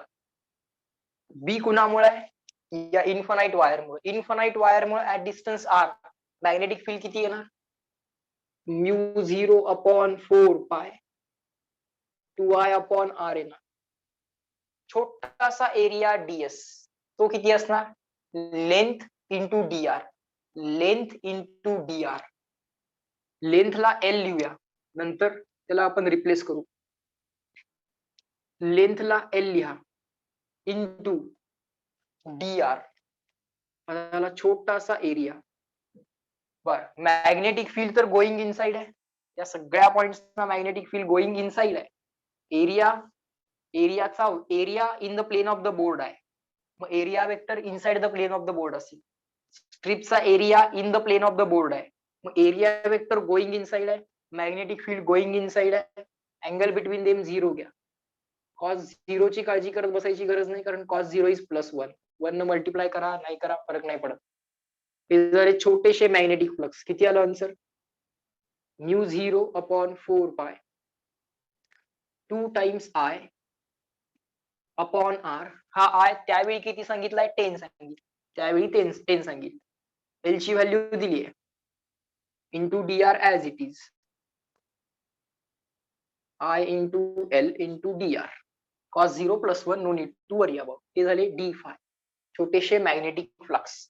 तुम्हाला या स्ट्रिपशी असोसिएटेड मॅग्नेटिक फ्लक्स काढता आले. मग तुम्हाला अशा 1000 स्ट्रिप्स इमॅजिन करायचे आहेत.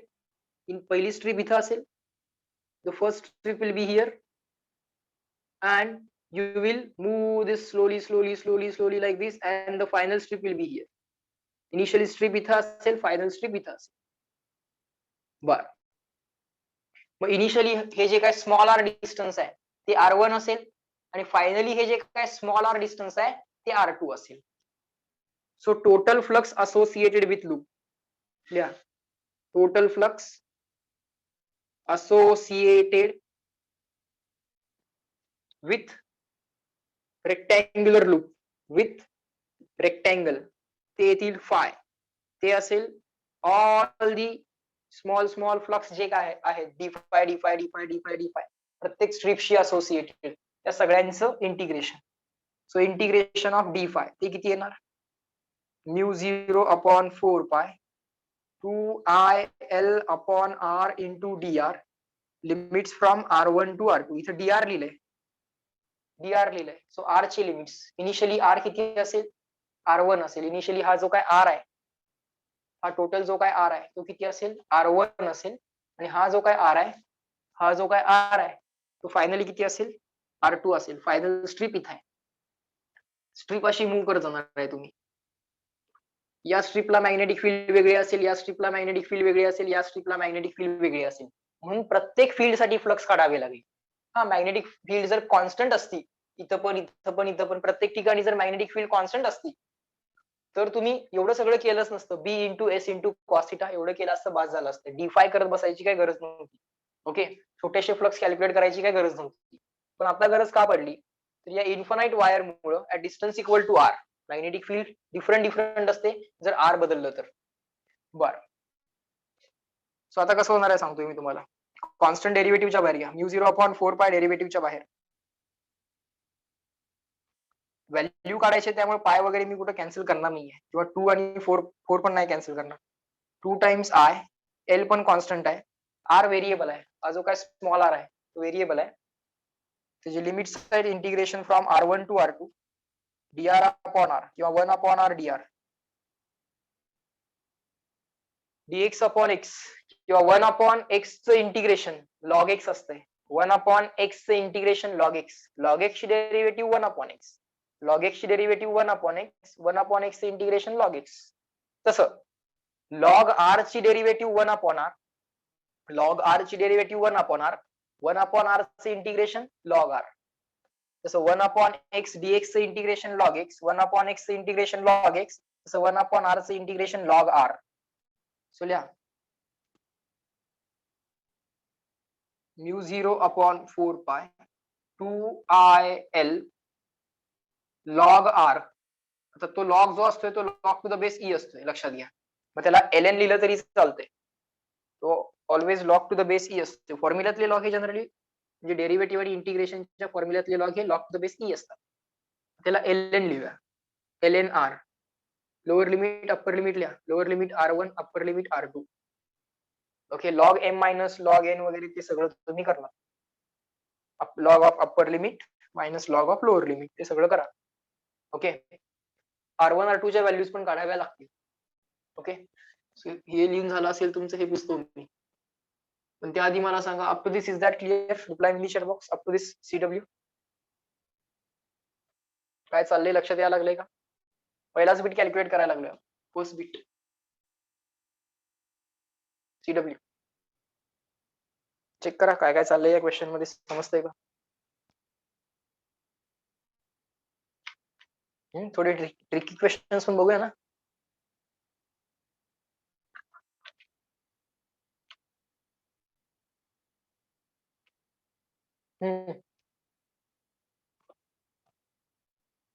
Okay no issues.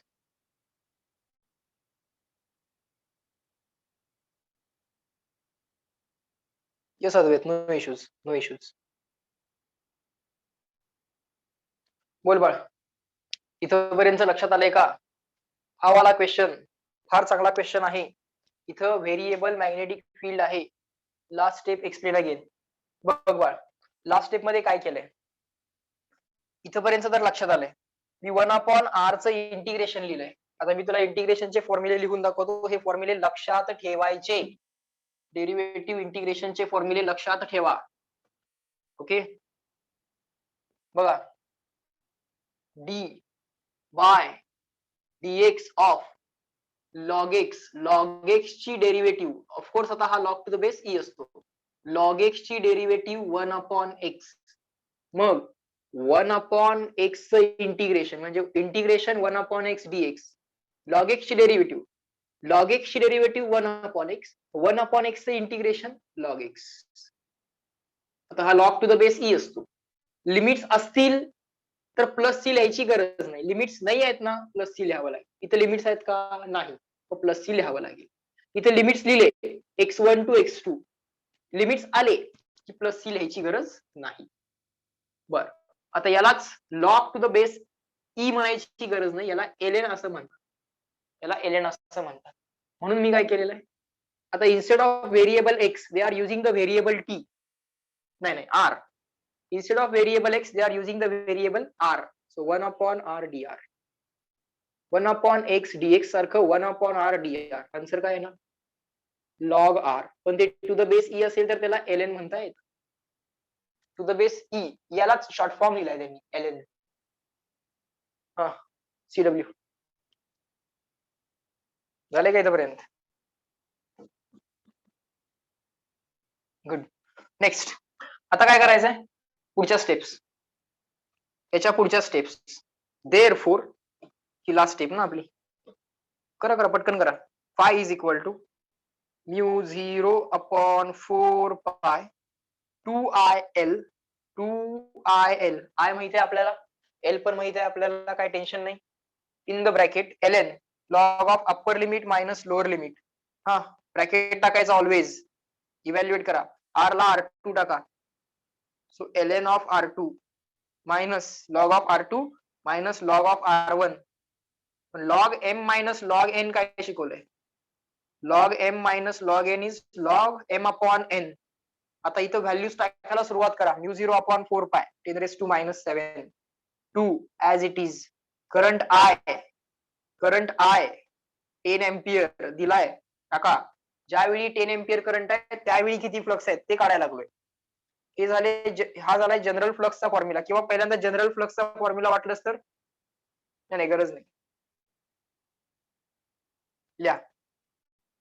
जनरल फ्लक्सचा फॉर्म्युला हाच आहे. हाच आहे जनरल फ्लक्सचा फॉर्म्युला. That's it. यात काय चेंज करायची काही गरज नाही. हा तुमचा जनरल फ्लक्स साठीचा फॉर्म्युला आहे. ओके. आता व्हॅल्यू काढायला लागलोय पर्टिक्युलर करंट साठी किती फ्लक्स होते. जेव्हा करंट 10 एम्पियर होता तेव्हा किती फ्लक्स येतील. म्यू 0 अपॉन 4 पाय ची value 10 raise to minus 7 2 as it is. Current as it is. Length किती आहे बघ बार, 0.2 मीटर आहे सर.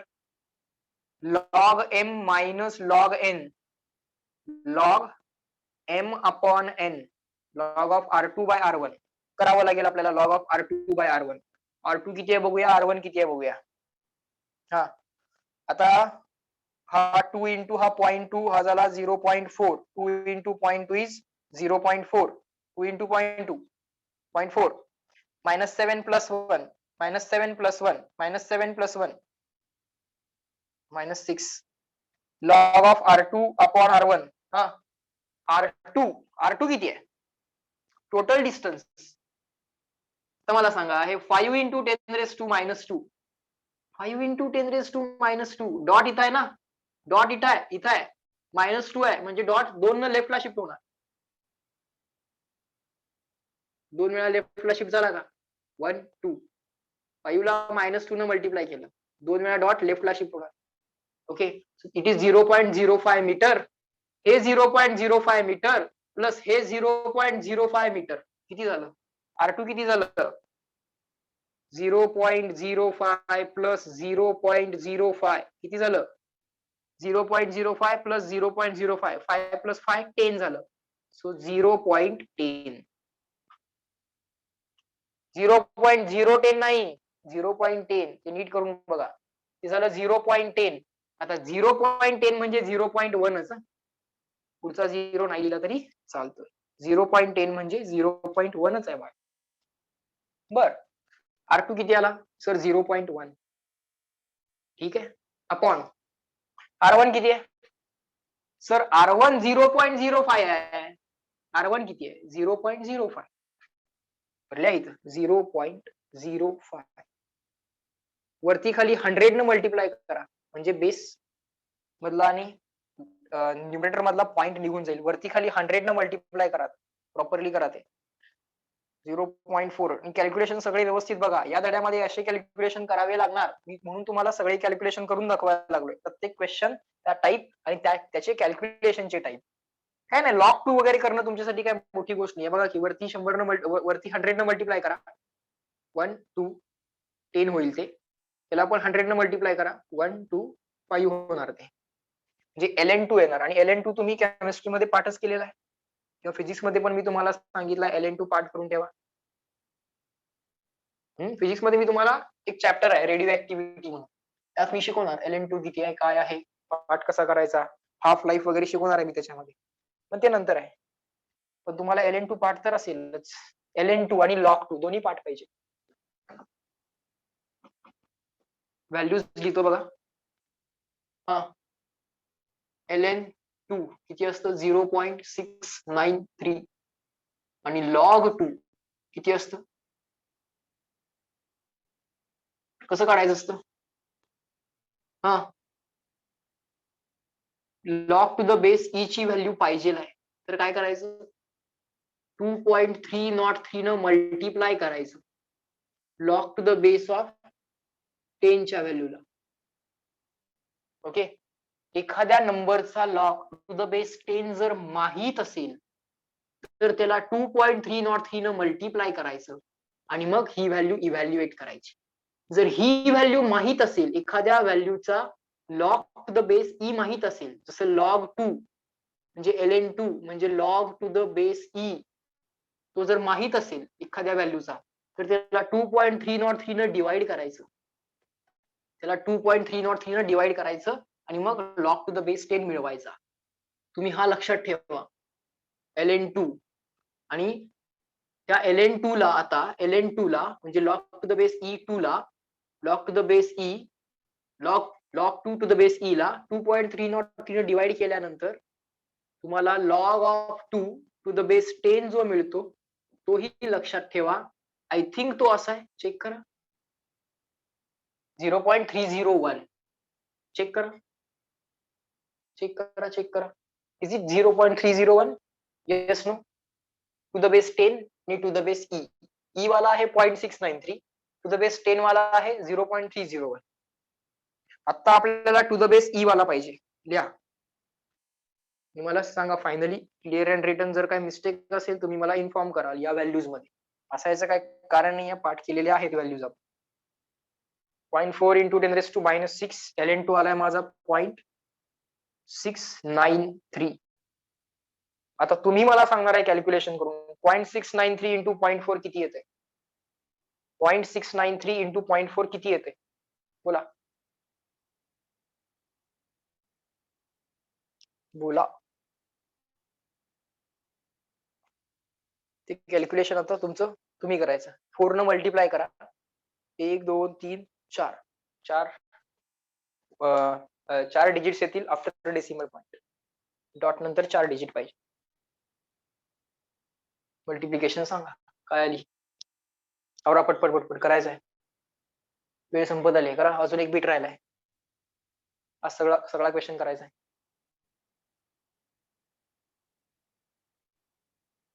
बोला पटकन. ही मल्टिप्लिकेशन किती आली, आले उत्तर आपलं, त्यांच्या बरोबर मॅच पण करू आपण.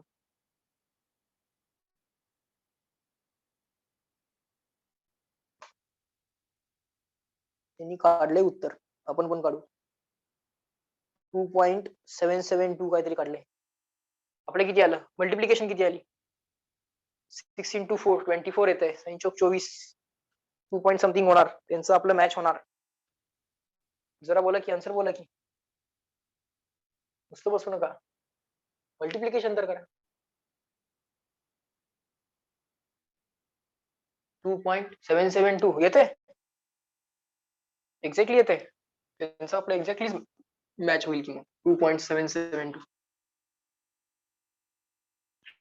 अरे पण ह्या डॉटचा विचार करा की, पॉइंट मध्ये आन्सर येईल ना, आन्सर असं येईल आय थिंक 0.2772 असं येईल आन्सर. ओके, इंटू 10⁻⁻⁶ असे टोटल मॅग्नेटिक फ्लक्स असोसिएटेड असतील, एवढे वेबर WB. बरोबर, चेक करा, असंच आहे ना.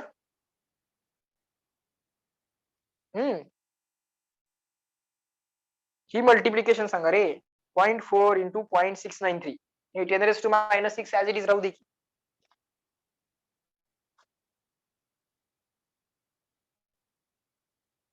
आता याला कसं लिहितात जनरली डॉट कुठं असतो एक तर याला मायक्रोवेबर म्हणा 0.2772 मायक्रोवेबर 10⁻⁶ म्हणजे मायक्रो आणि समजा नसेल करायचं तर आणखीन एक ऑप्शन काय आहे डॉट ऑलवेज एका फर्स्ट डिजिट नंतर डॉट पाहिजे वाय डुईंग लेफ्ट +1 लेफ्टला गेला की +1 नको राईटला गेला की -1 so phi is equal to 2.772 राईटला गेला की -1 तो -1 आणि हा -6 -1 -6 -7 असं करायचं तर त्यांचं आपलं मॅच झालं बघा एवढे टोटल फ्लक्स या लूपशी असोसिएटेड असतील when the current is 10 ampere जेव्हा करंट 10 एम्पियर असेल सो हे फ्लक्स करंट वरती डिपेंडंट आहे सो करंट चेंज झाला की फ्लक्स चेंज होतो आणि करंट चेंज व्हायला लागलाय there is rate of change of current दिलाय तो आपल्याला करंट चेंज व्हायला लागले आता करंट चेंज झाले की फ्लक्स चेंज होणार फ्लक्स चेंज झाले की या लूप मध्ये ईएमएफ इंड्यूस होणार चला ते कॅल्क्युलेशन सेकंड बिटचे कॅल्क्युलेशन बघूया आणि त्यानंतर लगेच थांबूया आपण ओके आज शिकवलेले एक्झाम्पल्स परत एकदा बघून घ्या फार चांगले चांगले एक्झाम्पल्स दिलेले होते त्यांनी ओके आता याच्या पुढे बघा बीट नंबर बी नाव इंड्यूस्ड ईएमएफ जो काय असेल इंड्यूस्ड ईएमएफ रेक्टँगल मधला तो काढतोय आपण लिहा induced EMF E is equal to minus d phi by dt minus d by dt of instantaneous flux. या कॉन्स्टंट फ्लक्सची व्हॅल्यू इथे लिहू नका ते केव्हाचे फ्लक्स आहेत जेव्हा करंट 10 एम्पियर आहे तेव्हाचे फ्लक्स आहेत तुम्हाला हा करंट चेंज होताना सांगितलंय त्यांनी मग तुम्ही इन्स्टंटेनियस फ्लक्स त्याचा फॉर्म्युला लिहा इन्स्टंटेनियस फ्लक्सचा फॉर्म्युला कसा आहे असा आहे u0/4 pi 2il ln2 minus ln_r2 minus ln_r1 तो इंस्टंटेनियस फ्लक्सचा फॉर्म्युला लिहा d by dt of phi u0/4 pi 2il log of r2 minus log of r1 म्हणजे log of r2 upon r1 so ln r2 upon r1 directly लिहिलं तरी चालेल काही अडचण नाही आता पुढे चला याच्या पुढे कॉन्स्टंट डेरिव्हेटिव्हच्या बाहेर घ्या u0/4 पाय कॉन्स्टंट आहे डेरिव्हेटिव्हच्या बाहेर 2 कॉन्स्टंट आहे डेरिव्हेटिव्हच्या बाहेर करंट चेंज होणार आहे keep it inside derivative length constant डेरिव्हेटिव्हच्या बाहेर ln r2 by r1 r2 एक फिक्स डिस्टन्स आहे r1 एक फिक्स डिस्टन्स आहे ln r2 by r1 d by dt of I बाकी सगळं बाहेर गेलेलं आहे डेरिव्हेटिव्हच्या करंट राहिला आहे d by dt of I म्हणजे di by dt di by dt सरळ सरळ दिलाय -50 लिहा u0/4 pi 10⁻⁷ 2 as it is ln r2 किती काढला होता 0.1 r1 किती आहे 0.05 0.1 0.05 di by dt पण सरळ सरळ दिलाय -50 फक्त व्हॅल्यूज टाका आणि आन्सर काढा -1 2 वरती खाली 100 न मल्टिप्लाय केले की 10/5 म्हणजे ln2 तो पण पाठ आहे 693 0.693 693 नाही 0.693 ते -50 as it is minus minus plus 50 into 200 10⁻⁻1 ln2 0.693 नुसत्या व्हॅल्यूज टाकत चाललोय काही करत नाहीये मी काही डोकं लावत नाहीये फक्त व्हॅल्यूज टाकत चाललोय ते -1 आणि 100 म्हणजे 10 होणार ते इंटू 0.693 10 न मल्टिप्लाय करून घ्या 6.93 इंड्युस्ड ईएमएफ आहे उत्तर व्होल्ट मध्ये यायला पाहिजे व्होल्ट म्हणा सायंटिस्टचं नाव आहे तर कॅपिटल व्ही म्हटलं तरी चालतं CW त्यांचं काय आले बघा त्यांचं काय वेगळंच आलंय 1.386 आले काय चुकलं काहीतरी चुकलं गडबड झाली काय येस गडबड झाली म्यू 0 अपॉन 4 पाय, म्यू 0 अपॉन 4 पाय, 2 2 ln ln हा एल राहिलाय,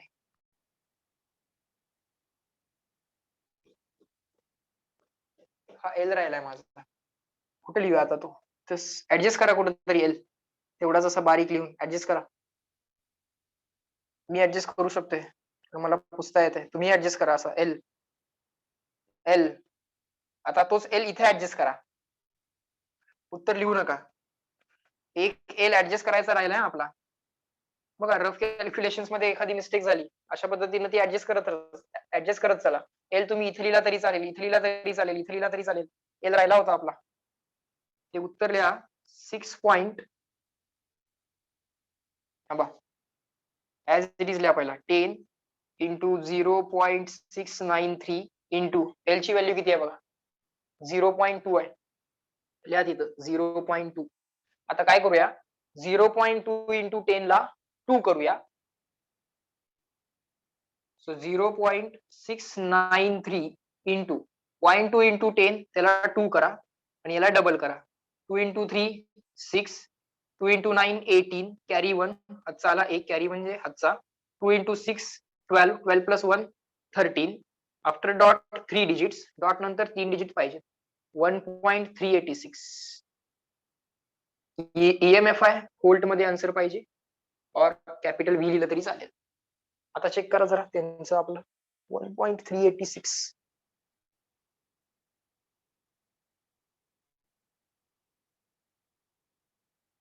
अजून एक मिस्टेक आहे, त्यांनी मायक्रो व्होल्ट लिहिले, आपली आणि कुठे मिस्टेक झाली आहे बघा, अजून पण एक मिस्टेक आहे. न्यू 0 अपॉन 4 पाहिला, इनरेस टू -1 झालंय, किती पाहिजे, इनरेस टू -7. ओके, आता इथं काय करायला पाहिजे सांगतो, 10⁻⁻7, इथं -1 होतं, इथं -1 लिहिलंय आपण त्यातलं, 10⁻⁻6 ऍडजस्ट करायचे राहिलेत, इथं -1 झालं होतं चुकून, -7 पाहिजे होतं, म्हणजे -6 ऍडजस्ट व्हायचे राहिलेत, द्या इथं 10⁻6, शेवटी ऍडजस्ट करा, 10⁻6 शेवटी ऍडजस्ट करा, अलग लक्षात. 10⁻7 मधला -1 इथं आहे आणि याच 10⁻7 मधला -6 इथं आहे, असं ऍडजस्ट केलं, म्हणजे सगळ्यात शेवटी प्रत्येक स्टेपला 10⁻6 त्याची पण ऍडजस्टमेंट करा, त्याची पण ऍडजस्टमेंट करा. बघा थोडं थोडंसं या टाईपच्या क्वेश्चन्स मध्ये जरा तुम्हाला लक्ष द्यावं लागेल, कारण थोड्या थोड्या कॅल्क्युलेशन्स मध्ये आमच्या सिली मिस्टेक्स होऊ शकतात, -6 -7, त्या -7 ला चुकून -1 लिहिलं, ओके, थोडंसं लेंदी कॅल्क्युलेशन असलं आणि गडबड केली तर असं होतं, थोडीशी काळजी घ्यावी लागेल. सो 1.386 आलं की 1.386, पण ते इंटू 10⁻6 पण आहे, इंटू 10⁻6 एवढे होल्ट और कॅपिटल व्ही, म्हणजे ते मायक्रो व्होल्ट वगैरे लिहिता येईल, अलग लक्षात. Now you can write it as 1.386 microvolt. Now reply me in the chat box. Are the things, and this final question clear to all of you, are the things taught in today's lecture and the final point as well, is that clear? Check करा, पुढच्या लेक्चरला 10 मिनिटं break मिळेल, पण time invest जो काय आपण केलाय तो फार चांगल्या क्वेश्चन्स वरती आजचा टाइम इन्व्हेस्ट झालेला आहे, so we can definitely afford that. Okay fine, मजा आली असेल, काही चांगले चांगले क्वेश्चन्स आज डिस्कस करता आले. बघा व्हरायटी तीच आहे, व्हरायटी म्हणतो, कॉन्सेप्ट तीच आहे, d∅dt is equal to d∅dt चालू आहे अजून पण एकदा करंट विचारतायत, एकदा ईएमएफ विचारतायत, सिस्टीम्स केवढ्या बदलतायत, सो सगळी व्हरायटी बघायची, एकदा व्हरायटी बघून लॉजिक डेव्हलप करायचं, एकदा ब्रेन त्या लॉजिकनं काम करायला सुरुवात केला की एखाद्या वर्षी नवीन टाईपचा जरी त्यांनी क्वेश्चन आणला, आजपर्यंत असं कधी आलेलं पण नाहीये, पण तुमच्या व्हरायटीज एवढ्या ऑलरेडी प्रॅक्टिस असतील की नवीन व्हरायटीला सुद्धा तुम्ही इझिली टॅकल करा. Okay fine, so guys in this lecture we will stop at this point.